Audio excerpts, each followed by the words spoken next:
Kaidang mga kaidong ang saon pagkaon sa mangga nga dili masluman be. Aslom nagidaan kayo. Ah. Mm. Mm. Mm. Mm. Mm. Di aslom. Eh.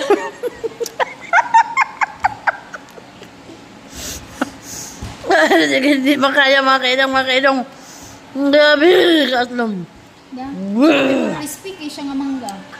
Pero lami mo na niya. Basta Pinoy. Aslom gawa pero kaon na gyapon. Ah. Ibukod na lang mo ha. Shout out to Mingkay, Ritami. Manggawi ka. Yummy ka. Paborito ka manggawi. Ay, favorite ni Tanik ang Surob ya. Surob. Mek. Tamingkay.